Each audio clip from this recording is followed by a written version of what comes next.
What we're going to talk about today is we're going to talk about the scientific method. The scientific method is going to be really important because it's going to set up the overall framework for what we're going to be talking about inside of this class on research methodologies and quantitative research methods. The first thing we want to talk about is we want to talk about what are we trying to accomplish when we're doing health sciences. So there are going to be two basic things that we want to do. One is we're going to want to determine the causes of disease or healing. That is that we want to know what are the underlying mechanisms that cause disease or promote healing so that we can construct treatments. The second thing that we want to do is that we want to determine if treatments are effective. So we want to test treatments to determine the efficacy and limitations of those treatments. So we've got two things. We want to figure out what causes disease, and we want to know whether or not the things that we've developed to treat disease are in fact effective. What this leads us to is this overall notion of causation. And the idea of causation is a fundamental underpinning of science. It's the idea of cause and effect. And there's a time aspect to this that is required for us to have science. So what is causation? The idea of causation is that we want to know what is necessary for me to say that one concept causes another concept. That is that the presence of one leads to the other. There are three basic aspects that we have to causation. One, the first one is that the variable that is hypothesized as the cause must occur before the variable that is hypothesized as the effect. And we call this the time requirement. That is that the cause comes first, the effect comes second, always.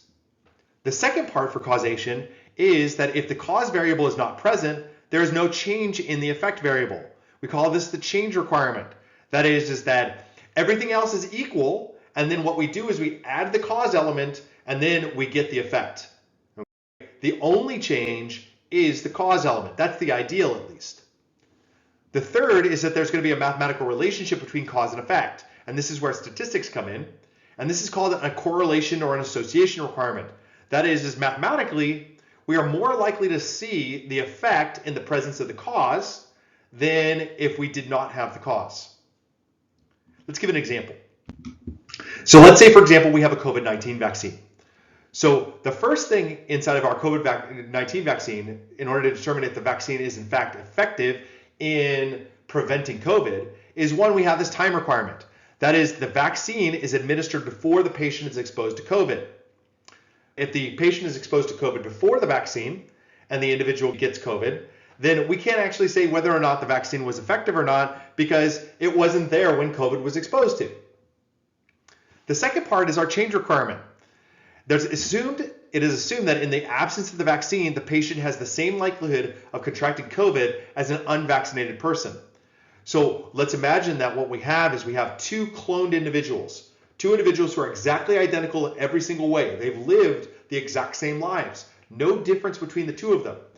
Then what we do is we give one of them the vaccine and the other one does not get the vaccine. Then finally, we expose both of them to COVID and we see whether or not the one who has the vaccine is more likely or less likely, to contract COVID. That is that they didn't contract COVID, whereas the one with the vaccine did. The third one, which is our correlation requirement, is actually really important. That is, the individual with the vaccine is shown to be 10 times less likely to contract COVID, or much less likely to contract COVID. And let's explain how it is that we actually go about doing this. Well, here's the deal. You can be exposed to COVID and not get COVID, whether or not you have a vaccine or not. Or you could also get COVID and have the vaccine at the same time. So it's not enough to just give one person the vaccine and another person not have the vaccine, because that's not exactly how disease works. There's a random chance component to it.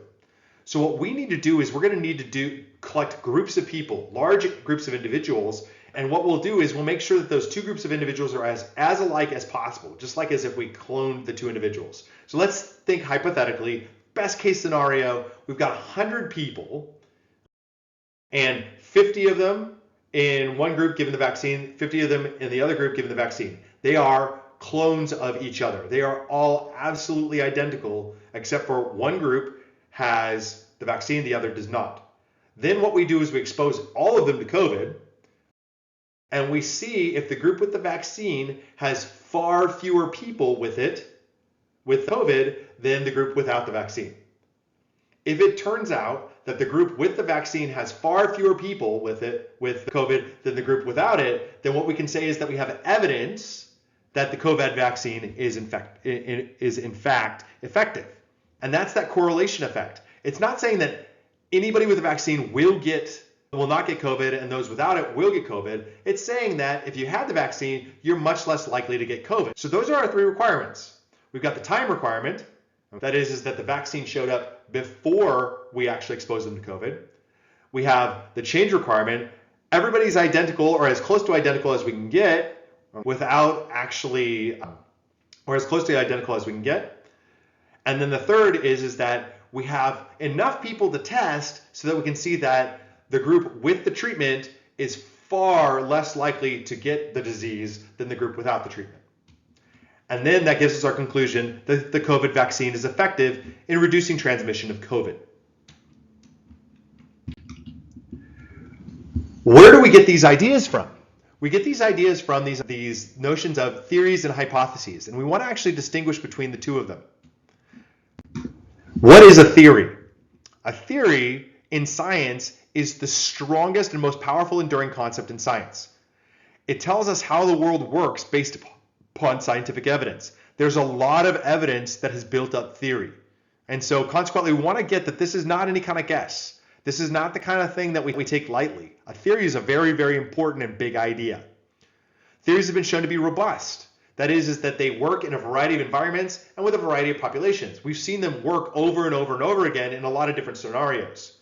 We base our scientific understanding of the world on theories. That is that we actually treat them as if they are truth.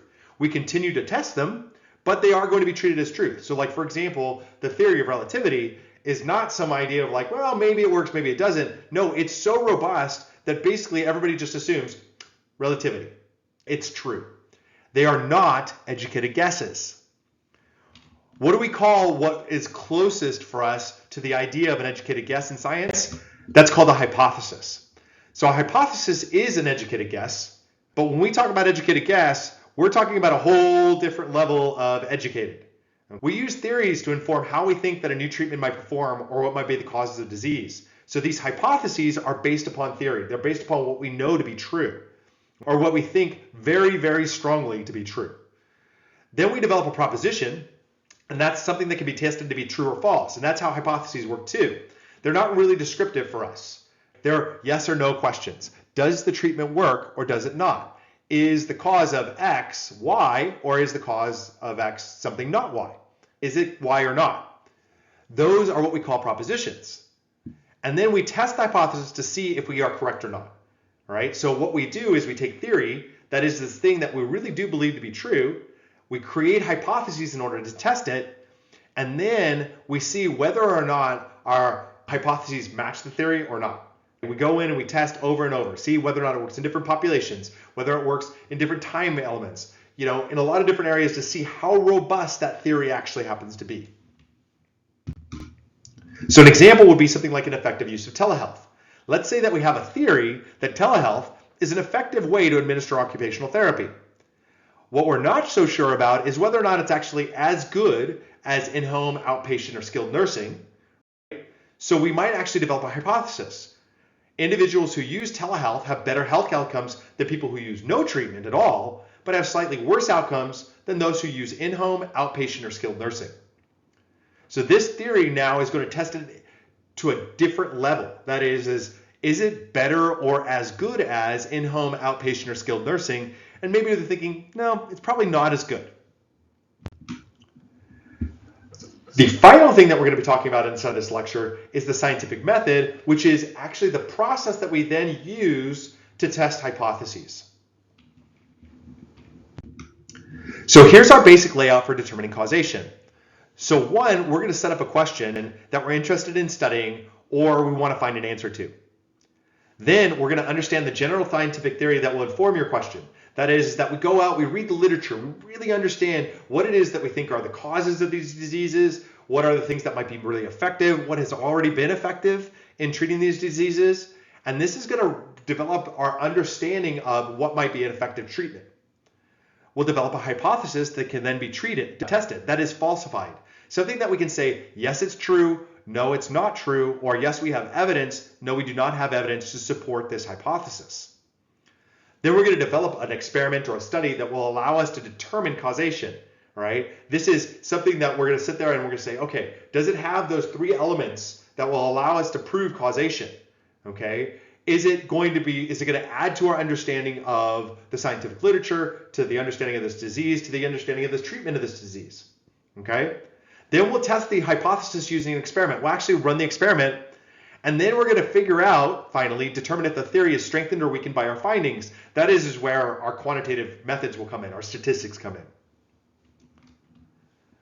Once we have kind of developed a thought process for how we're going to approach this, we have an even more concrete way of approaching these questions.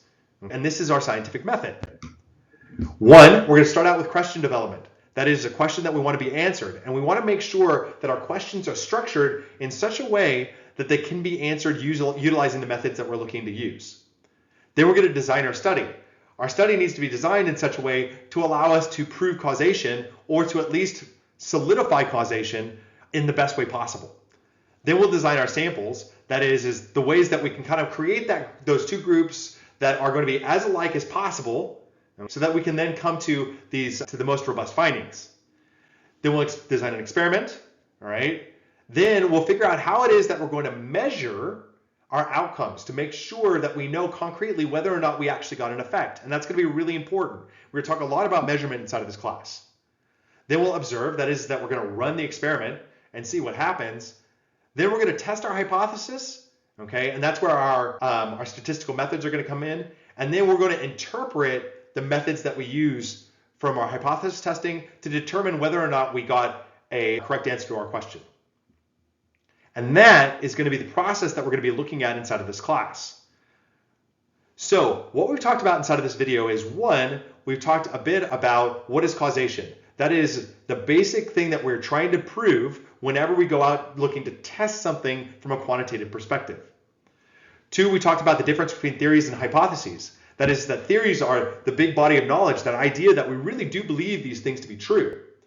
A hypothesis is a question, a proposition that we're going to then go and base upon. We're going to base it upon our theories, and it's the thing that we're going to test. And then our scientific method is going to be the way that we go about testing those theories. This completes the lecture.